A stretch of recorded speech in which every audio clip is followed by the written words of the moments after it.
there was hardly anything there, and yet there were these condos selling for $400,000 for 1-bedroom condos. That is really weird. There's nothing else there, just these 1-bedroom condos. Look at this okay, I want to live where gardens are like this. Today we are going to be visiting zip code 27253. Is there anything significant about that zip code? Well, until a few weeks ago, I wouldn't have thought so. I'd never even heard of it. But a few weeks ago, I did a video about the top 10 highest performing and most competitive zip codes in the Triangle, and this little zip code out in the middle of the country, 50 miles away from Raleigh, made that top 10 list. I've got to go and figure out why everybody's making offers so far over list price in this zip code, and why there's this creepy, weird children's playground there. It's cool. It's like a little odd, but it's cool. I'm probably disparaging somebody's beautiful artwork, but it looks like a dead eel for children to play on. Come on, let's go.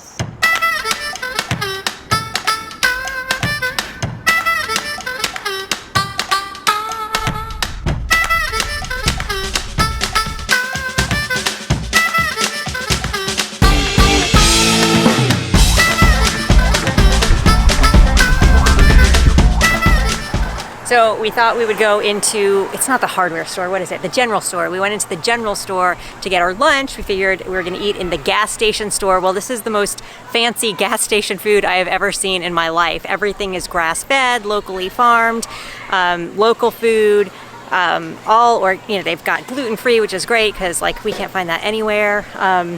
We ordered some fries cooked in duck fat, which sounds really yummy, but we shall see what the food tastes like. They've got a really good reputation.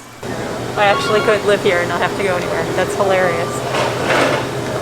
I want to move here. I love this place already. It's this is the coolest little village ever. It's just amazing. I love it. Now we're going to go into the butcher shop.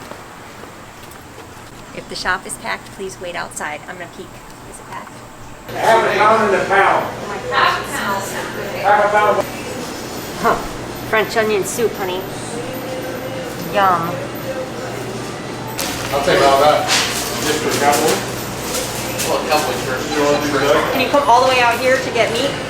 Mainly to get roast beef, but then while you're here, you might as well get all the good stuff, right? The name wrong. Saxapahaw. Saxapahaw. Saxapahaw. Okay, I think I got it right. Saxapahaw. Yeah, we're first generation farmers. Okay. So dairy farmers and beef, but mostly Do you dairy use dairy as well? We sell it online and people come here and pick it up for us. What's the name of So your farm? Reverence Farms, Reverence Farms. Alright. Yeah, it's in the general store, the gas station, and they've got pretty good food as well. Yeah, we're gonna have lunch, I think, over there today. Do you like goat? People say the best thing on their menu is a goat. Really? Okay. Yeah. You want to order something?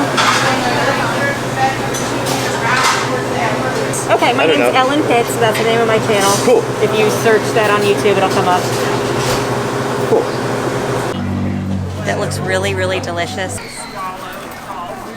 That is a goat burger over, what are those things called?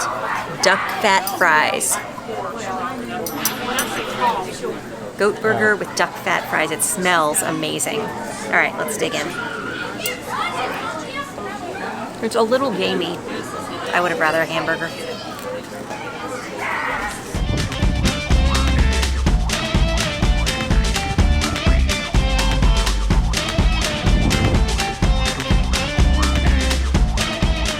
They have a much more like select, smaller scale menu, but everything I've ever had there has been delicious. And then I just love the ambiance too. So the Eddie Pub, and then down below, downstairs, is the brewery, Hot River Ales. Okay. And the coffee shop is open today too, which is inside the ballroom, and that is just glorious. Awesome. Yeah. Okay, well thank you so much for that you're name and all the welcome. information. We appreciate it. Yeah, enjoy your visit. Thank you. Thanks for coming. So for the food scene, I would have to rank it at 2 Mayberries for the food scene. Now, I think the food options in that little area are phenomenal, but the fact is there's only a couple of them. And if you want anything different, if you want Chinese food, you're gonna have to drive, probably 15-30 minutes to get it. So while there are amazing options for a small town and for such a small area with a small population, it's still extremely limited. Okay, so we are in Saxapahaw. Saxapahaw. We found the little town center, and you cross over a bridge, and we actually discovered the island park. It's the Saxapahaw Island Park, which is where the creepy playground is, and we're gonna go find it. So this might be some of the reason this area is so popular. It's right on the Haw River, and you can see Saxapahaw. That's where we are right here. You know, there's some inlets to the river and places you can access for paddle access here.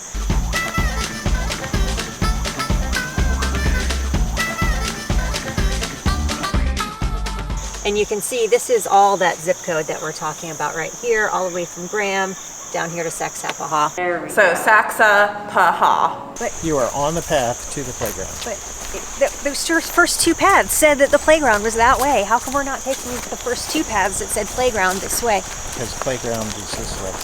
You're taking me on the long trip. You're not carrying the heavy bag. Oh, there's stickers.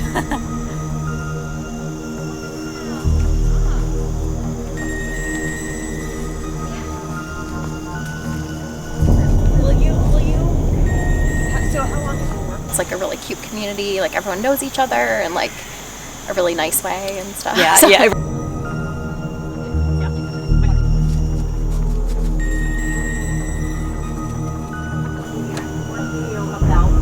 How exactly am I going to get this shot? There's only one way to get the shot. Yeah, it should be fun. Whoa! Nothing like a play structure where you can take a picture next to the eyeball. Cheese!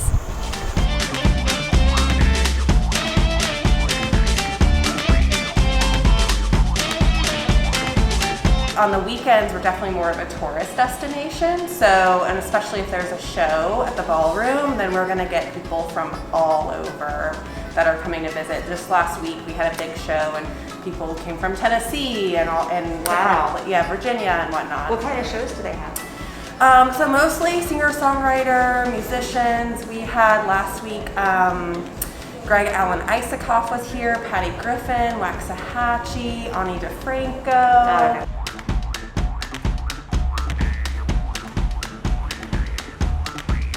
Yeah, so we're free hand market. About 50% of our items are made in North Carolina, and then 85% are made by women makers and artists. You would get bored living in any small town if you need tons and tons of variety. If you get your pleasure from being in nature and from being around people, no, I don't think you would get bored. If you get your enjoyment from constantly changing scenery and constantly changing events and constantly changing people, then you're probably going to be happier in a city or at least a large suburb. But for the size of the town, there's a ton going on. If you look at their online calendar, you'll see stuff like jazz night, crocheting, volunteering to maintain the community garden, ping pong, trivia night. So there's lots of things planned. Again, I'm gonna have to give it 2 Mayberries. One for the amount of variety that there is for such a small place, and the other for the uniqueness, but it doesn't have as much variety as it would in a larger town or a city.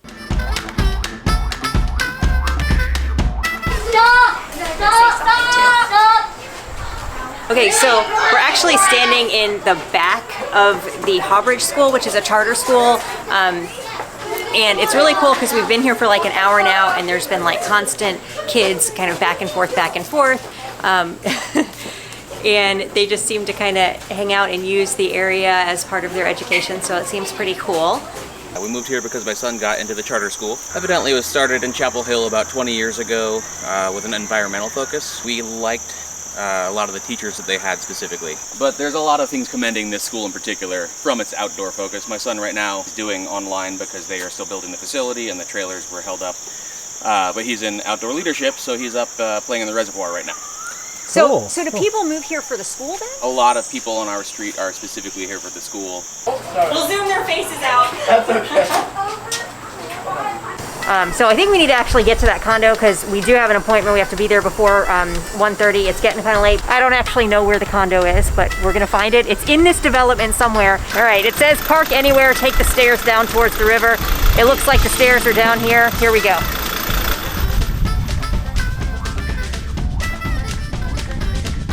This is amazing.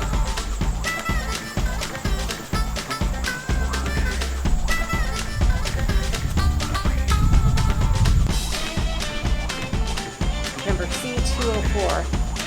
Does that mean it's on the 3rd floor? Ah, there we go. Got it. Okay. Are we supposed to be in here? Okay, so I guess we're gonna go to 2. I don't know where we are. Oh, look at this place. This is amazing.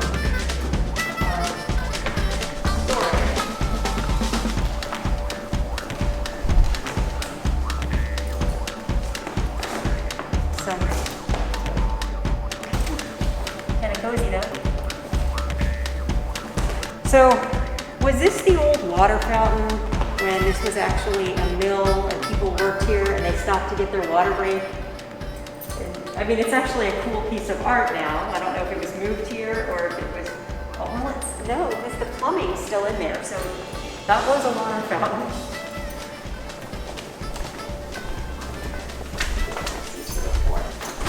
Oh, it's open. Hello? We just have a showing scheduled. Can we come in? Sure, you can come this way. Okay. Thank you. Sorry. Brand new kitchen. Oh, brand new kitchen. Gosh, that's amazing.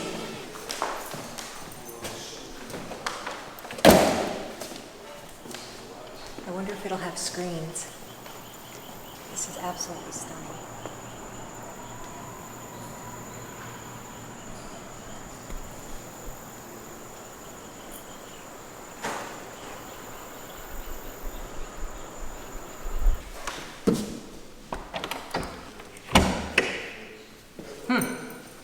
We got a 2nd floor loft with a little open area for living, some extra living space, and then a bedroom back here. With a big steel beam still in the ceiling. Clerestory windows up there, which is incredibly light and bright in there. And a bathroom with more steel beams. Pretty cool. Look at that.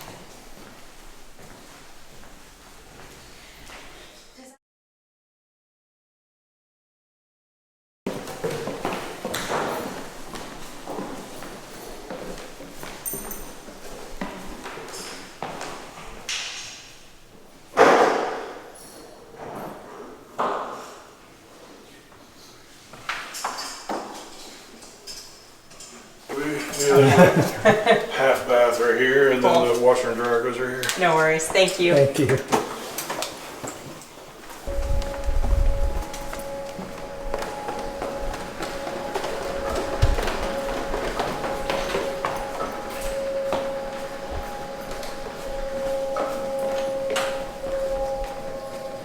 Oh, this was from the mill. This was a fabric mill. Yeah. And so I don't know what you would do with that, but it'd have some kind of strings or something on it. What would you call that stuff? Spools of something. Thread or yarn, yes.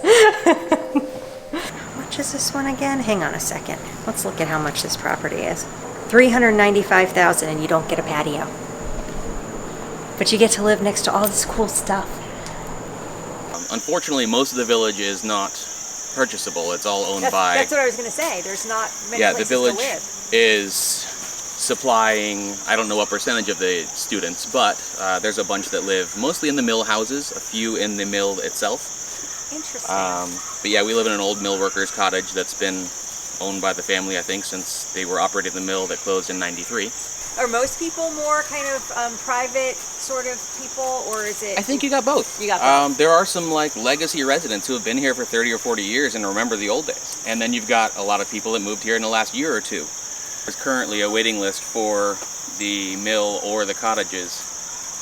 that's double digits. Anymore. And right outside of town, there is the Haw Village that each of those homes is on like probably 3/4 to 1.5 acres. I have noticed men in slacks and polos coming through, like obviously touring and looking, and I would assume that they're developers of some sort. Interesting. I don't know who they are or what they do, but you know. But if they're in a slacks middle-aged, and a polo, they don't probably live men in here. slacks and a polo, yeah. Like, Yeah. And there's a group of 3 or 4 of you. Right. You're scouting for. Sure. It really has been the perfect pandemic spot. Yeah. Just far enough out of town, but close enough to Orange County. Yes. That you can get in there. How far? And I'm assuming that based on, you know, land rates and what I've been seeing selling, that these large chunks of land that are all 30 and 40 acres between here are all going to be small single home developments. Yeah. So on a scale of 1 to 3, the housing options that are available, geez, I'm going to have to say a 1. And I say that knowing that those condos in the Mill House are absolutely stunning. But like a lot of people that move to the country, they want to raise their own food. They want to have a vegetable garden. Now they do have a community garden, so you can do that. But, you know, you don't have a backyard for your dog. I mean, having pets in that environment would be very difficult. I mean, yes, you can take them out for a walk, but if you have to work and your dog wants access to the backyard, that's not happening there. It's extremely limited. Super, super cool. Maybe I should give it a 2 Mayberries just for the simply coolness factor. Okay, I'm giving it a 2. 2 Mayberries for housing. I'm here. Look, traffic jam. Traffic jam in this small town.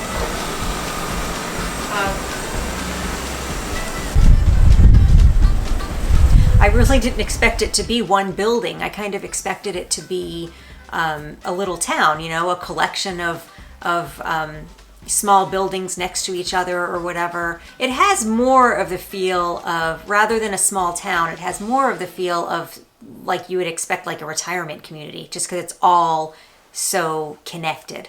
I could live there for a time. I don't think I could live there permanently long term. It's too small. It feels like a planned community to me. It does not feel like a town. But I will say the thing that people generally want from a small town is, I think, that closeness factor, and I think it really does get that. So I'm going to give it a 2 again for small town charm, simply because it does answer a lot of people's needs for small town, and yet it does have the feel of a planned community rather than an actual town. If you like this video, you might like this one about the top 10 small towns in North Carolina, or this other video I did about another small town.